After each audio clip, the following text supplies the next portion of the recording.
Selamat siang. Hari ini kita akan melanjutkan perkuliahan kita tentang sejarah dan teori arsitektur lokal. Hari ini kita akan membahas tentang ornamentasi dan seni lokal. Ornamentasi, ya kata dasarnya ornamen ya, ornamen dan bagaimana seni lokal, seni yang dimiliki oleh masyarakat tradisional juga ternyata mempunyai kontribusi dalam membangun arsitektur itu sendiri. Saya rasa teman-teman yang mahasiswa arsitektur, ornamentasi dan seni lokal ini juga terkait apa yang kita pelajari di sejarah dan teori arsitektur lokal, beberapa soal ternyata muncul dalam ujian STRA ya, ujian surat tanda registrasi arsitek.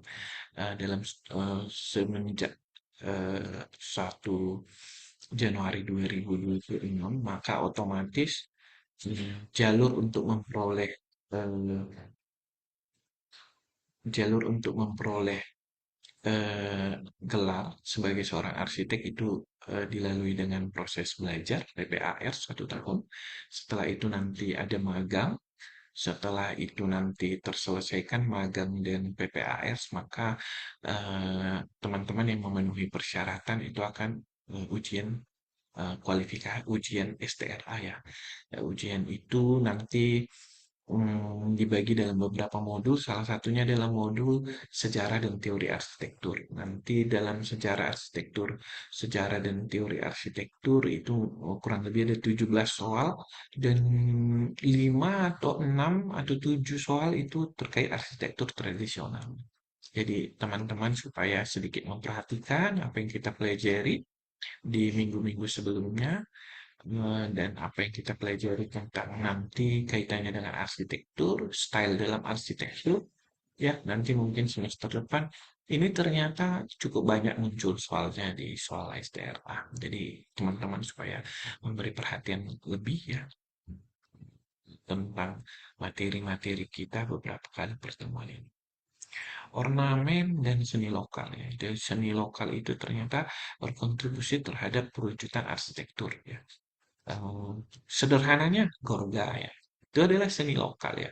Dan ternyata seni memahat kayu, membuat berwarna-warna, itu dimanfaatkan menjadi ornamen di rumah Batak. Dan banyak lagi seni-seni lokal, seni-seni masyarakat lokal yang otomatis dibuatkan menjadi ornamen yang akan digunakan dalam bangunan arsitektur ya. Secara ontologi dan definisi bahwa apa yang disebut dengan ornamen itu adalah elemen visual yang diaplikasikan untuk memperindah atau memberikan identitas pada permukaan bangunan atau benda. Jadi dia bicara tentang ornamen itu sesuatu yang visual ya. Eh, jadi jangan heran jika ada ya yang cuma dia tempelan ya. Artinya tidak bisa diraba. Kalau Gorga kan karena dia seni memahat, kalau kita raba ada perbedaan naik turun, perbedaan permukaan.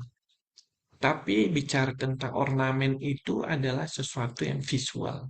Jadi apa yang dapat ditangkap oleh mata ya, memperindah, membentuk identitas dan permukaan. Secara perspektif akademis, mengutip dari Stone of Venice, John Ruskin, atau pandangan Gottfried Semper mengenai ornamen sebagai pakaian dari struktur ya. Pakaian. Jadi kalau dia mungkin sesuatu yang kontemporer sekarang sering digunakan orang relief ya. Bagian depan rumah, dinding, biasanya dinding Shopee atau tembok layar yang menjadi bagian dari muka bangunan itu dikasih pakaiannya, dikasih ornamennya, dikasih motif gitu. Perbedaan antara dekorasi tempelan dan ornamen bagian dari sistem estetika yang terorganisir.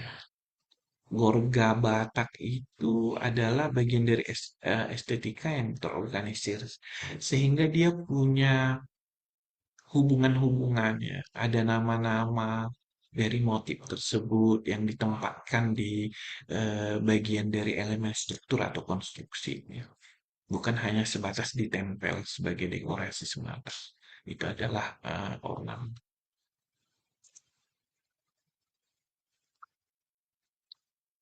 Nah, eh,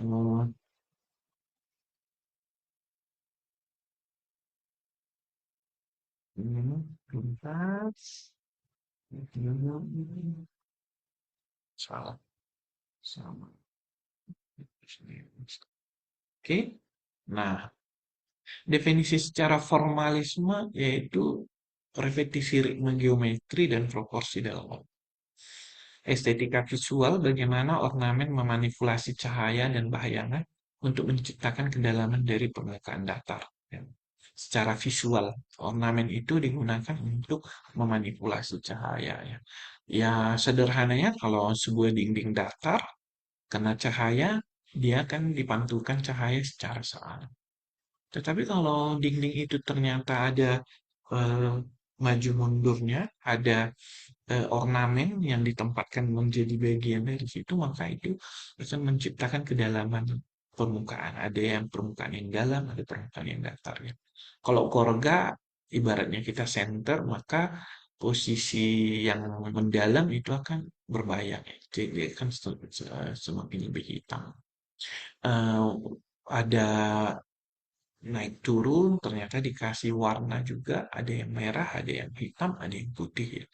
Itu adalah bagaimana dapat diciptakan secara estetika visual. Nah, dimensi estetika formalismenya ada juga segaya gaya visual ya.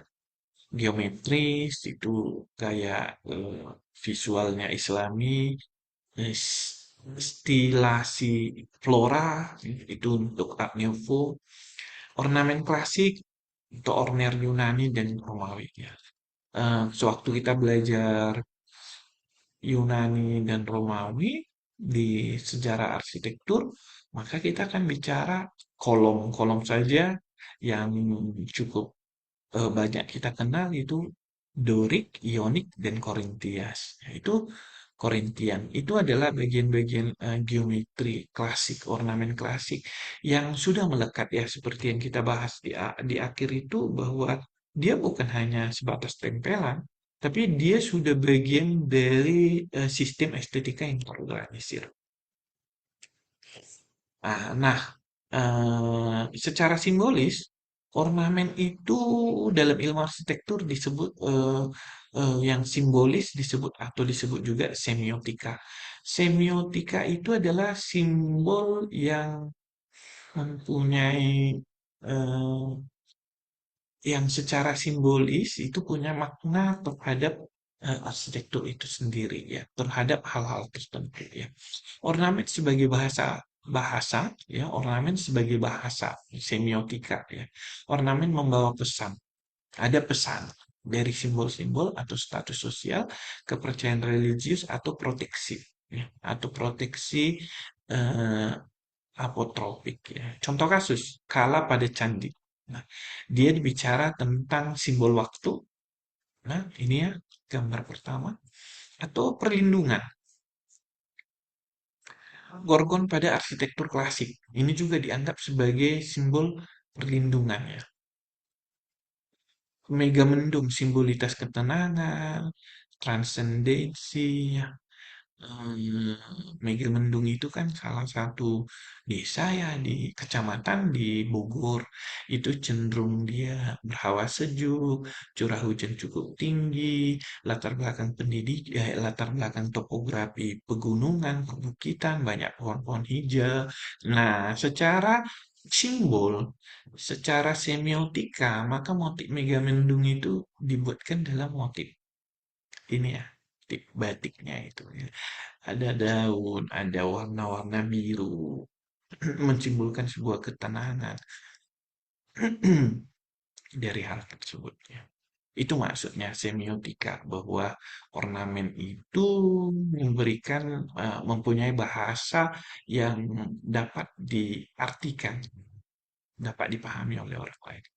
Nah, secara fungsional, fungsi teknis menutupi sambungan material, misalnya molding pada pertemuan dinding dan plafon ya.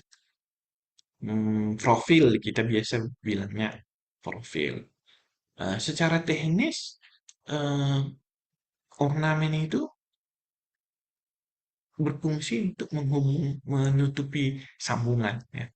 Secara tektonik memperjelas logika struktur, misalnya fluting pada kolom yang mempertegas kesan vertikalitas.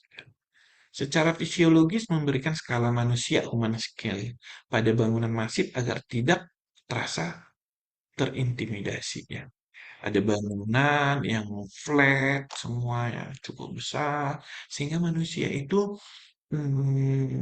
terkesan terintimidatif karena dia tidak ada ornamen kecil yang membuat dia menjadi skala manusia. Nah, kalau teman-teman pernah ke bandara hmm, Soekarno-Hatta ya, Terminal 1, Terminal 2, maka itu setiap ruang tunggu itu dikasih, dia kan konsepnya kan joglo, joglo yang cukup tinggi. Oh mungkin yang lebih besar skalanya kita ke Bandara Juanda itu lebih tinggi, lebih besar. Maka pemberian ornamen-ornamen, ukiran-ukiran pada balok, pada tiang, ukiran-ukiran pada plafon, itu membuat skala yang cukup besar tersebut, itu kita merasa manusianya semakin terdefinisi. Itu mungkin kalau kita bicara secara ilmu skala dan estetika ya, maka kita akan paham bangunan-bangunan yang terlalu besar tanpa ada elemen pembanding terhadap manusia, maka manusia kan terintimidasi. Jadi salah satu strategi desain kepada bangunan yang cukup besar, maka dibuatkan ornamen-ornamen kecil yang terdefinisi secara skala manusia, sehingga manusia itu tidak merasa sendiri di bangunan tersebut. Nah, ternyata ini kita bicara ornamen kan dalam konteks arsitektur tradisional. Nah, ternyata ada kritik ya dari arsitektur modern tentang ornamen tersebut ya. Pandangan modernisme menganggap ornamen sebagai pemborosan tenaga, kerja, kerja dan material. Ini adalah sudut pandang yang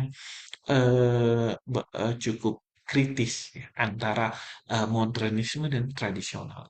Kita di beberapa perkuliahan kita sebelumnya kita sudah bicara bahwa arsitektur tradisional itu bukan kita tidak serta-merta bicara fungsi. Sederhananya seperti yang saya sampaikan, atap yang membumbung besar. Sebenarnya mereka berpikir bahwa itu adalah tempat bersemayamnya para leluhur atau bagian sesuatu yang suci dalam sebuah konstruksi rumah tradisional.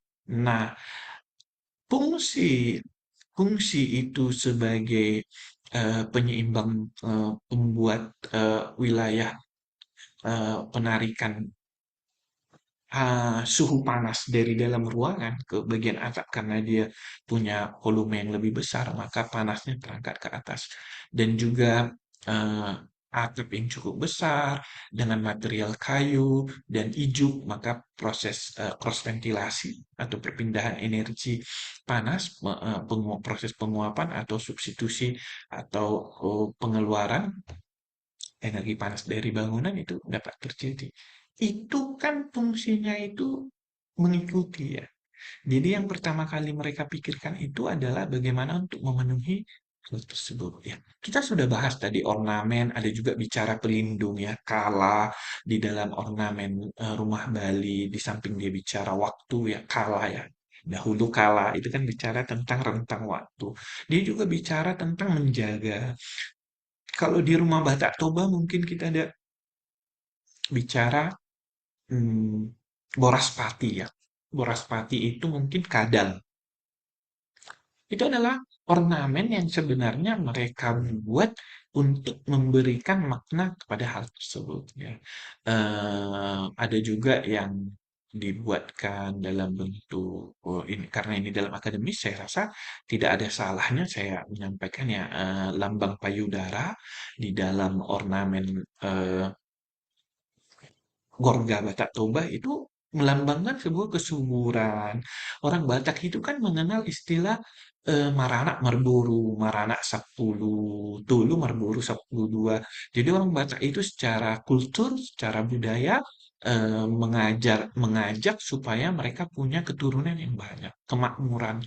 Karena keturunan yang banyak itu juga melambangkan sebuah Nah, setelah masuk ke modernisme, maka dia bicara sesuatu yang lebih fungsional. Maka ornamen itu sebagai pemborosan. Ada tenaga, ada tenaga kerja, ada material yang harus digunakan tersebut, ya. Sehingga muncul estetika minimalis. Miss van der Rohe bilang less is more.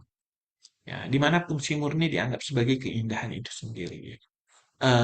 Dalam estetika minimalis, mereka berpandangan bahwa fungsi yang benar-benar ditata dengan baik, dengan melihat fungsi, efektivitas, ekonomis, eh, melihat pergerakan manusia, maka dinaungi, maka eh, dalam kacamata modern melihat bahwa itu adalah keindahan itu sendiri. Jadi letak estetika dalam pemikiran estetika minimalis adalah bagaimana kita menciptakan komposisi ruang yang estetis, tetapi dengan sudut pandang yang sangat ketat terhadap bagaimana sebuah komposisi itu difungsikan dan bermanfaat bagi manusia itu sendiri. Saya kira itu perkuliahan kita hari ini. Eh, Sekian dan terima kasih.